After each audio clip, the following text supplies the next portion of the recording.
Very good morning. Hope you all had an excellent weekend and welcome to the briefing for Monday the 20th of June. Big week for the market for obvious reasons. The vote this Thursday. Likelihood we could well just be in for a lot of wait and see type trade, cautious kind of moves in the market, probably lower volumes as we head in toward that key risk event. However, this morning, as you can probably see from when you switched on your screens, a strong bout of risk on seen this morning, led by the pound and by the polls seen over the weekend.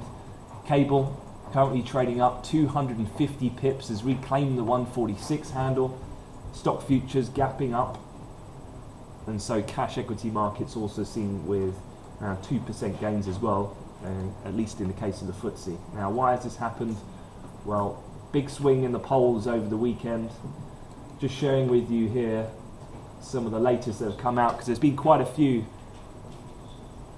that have hit the news wires over the weekend. Started off with the BMG, I think there's a typo here, BMG poll.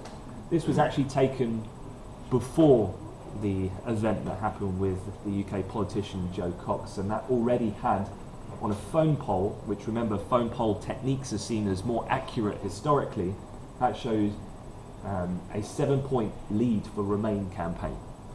So that was even before that tragic event happened. Since then though, the other polls that have followed, Sunday Times poll, 43% to leave, 44% Remain. UK Survation, 42% leave, 45% Remain. UK Opinion poll, 44-44 even. ITV YouGov, a slightly older one, still had leave slightly in the head, but you can see here there's been quite a swift change as we're getting ever closer to D-Day. And as such, kind of, as we've seen, always been the case with the pound, a vote to Remain seen as the safest kind of continuity for the markets, more political certainty at least. The fear about contagion effects leaking over to Europe gets removed, and as such the assets repricing this morning with strong risk on attitude. Also as well, you've had a bit of a PR nightmare for the Leave camp from Nigel Farage with his immigration poster and the comments that he's made. That's led to the likes of one of the most senior Conservative MPs, Wolsey. She was part of the Leave camp, but she's now switched allegiance given what's happened with Farage. No one's really wanting to pin their post to him. He got condemned by both sides with some of his more outlandish type of views on immigration at the weekend. So a multitude of angles has led to this change in sentiment, and I've just been looking at the bookies this morning. Let me see if I can pull up the latest. Well, essentially percentage-wise, when I was looking this morning, I saw that Remain has now increased back up to 72% type levels. Now, if you remember last week, at the most or strongest momentum the Leave side had, I think Remain fell to low 60s or getting into the high 50 percentage type levels. But this morning, the cross bookies, the kind of average is now into the low to mid 70%, so we're back up to where we were a few weeks ago. Looking at cable then, you can see here the reopening of electronic trade. We gapped up. We had highs overnight seen at 46.33. So gains of around 1.8% on that move alone. Looking on a slightly longer dated chart to where we are with the current price action, having reclaimed 146. On the upside, I've just marked up this level here. We've got 46.69. That is the February high that was seen just before then Boris Johnson's turn on David Cameron, so that we were trading up around 69. We also tested that before pulling back lower in early June on the 7th. So that'll be kind of the next levels I'm looking at, 46.69, 47 handle, and then any clear breach of that opening up, then a look back towards 148. And what that's meant for other assets, well, you've got the DAX here, top right. Again, big gap up with the risk sentiment And also equities being somewhat assisted by persistent gains in crude. Did see a move up at the end of last week. The dollar then, the kind of reversal of the flight to quality move on the back of the latest polls, the dollar index down 0.65%, that ultimately helping support crude futures.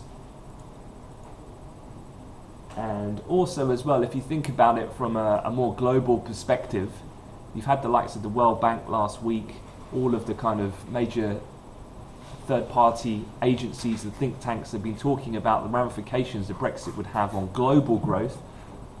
You know, obviously, if that does not occur, then that is a net positive as well for demand side, at least for crude.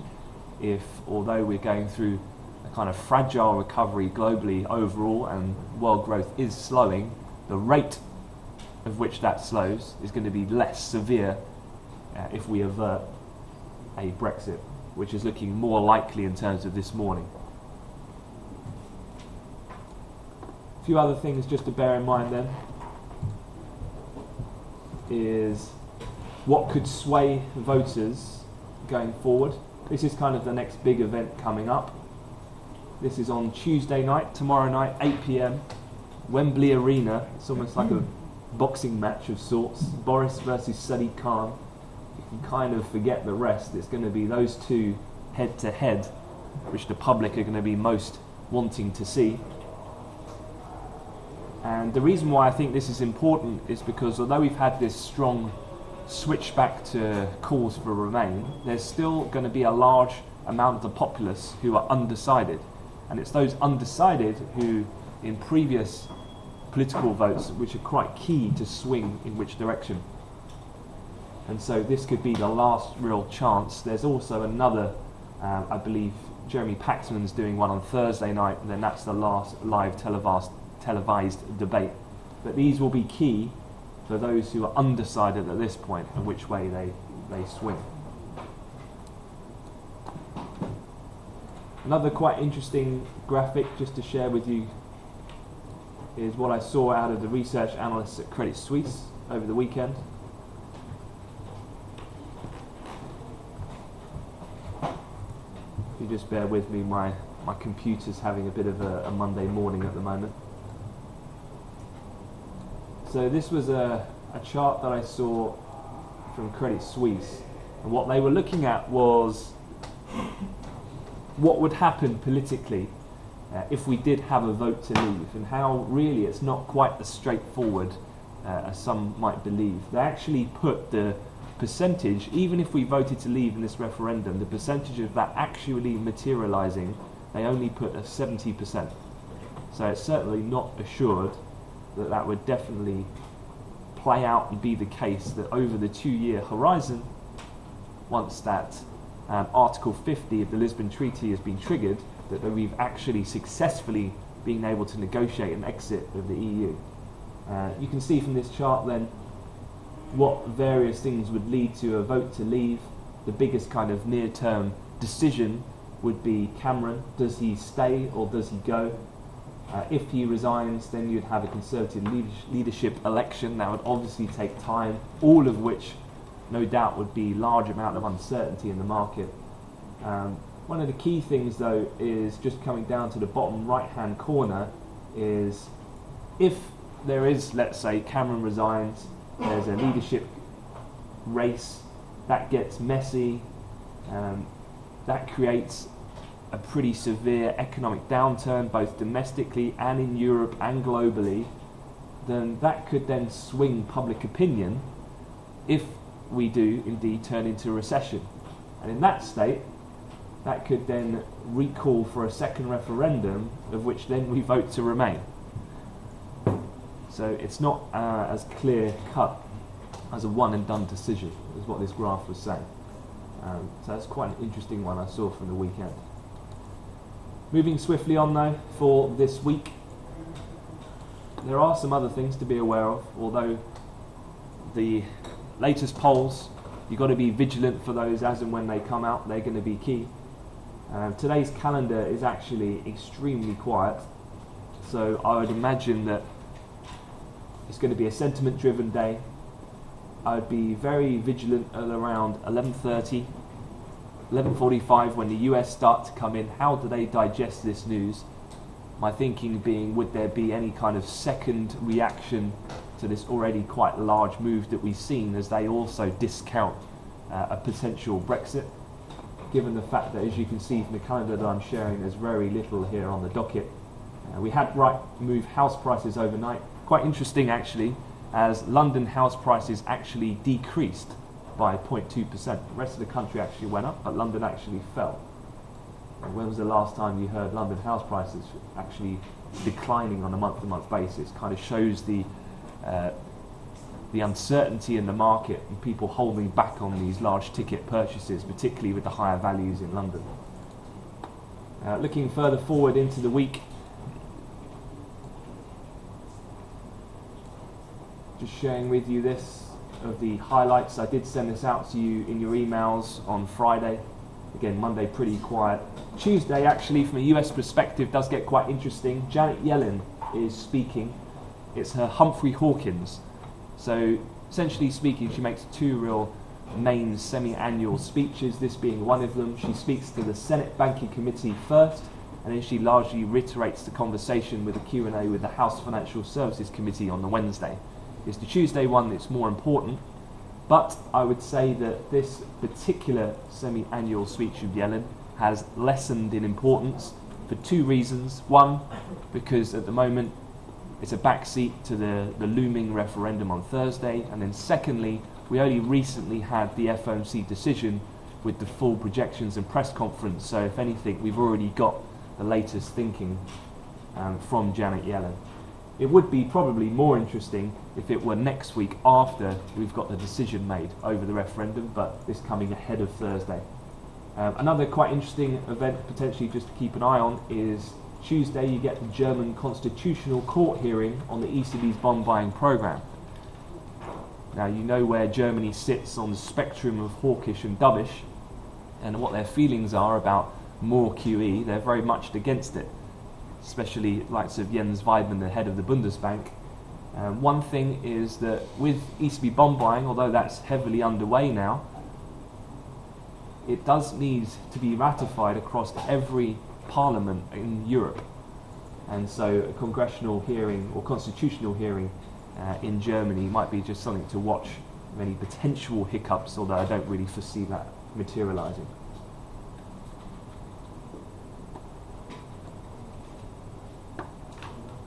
One other thing as well, just to wrap things up for the week, is an interesting thing to be aware of was, I think last Friday did catch some of you off guard for the reason that the markets were fairly quiet from a scheduled event perspective, but it was quadruple witching.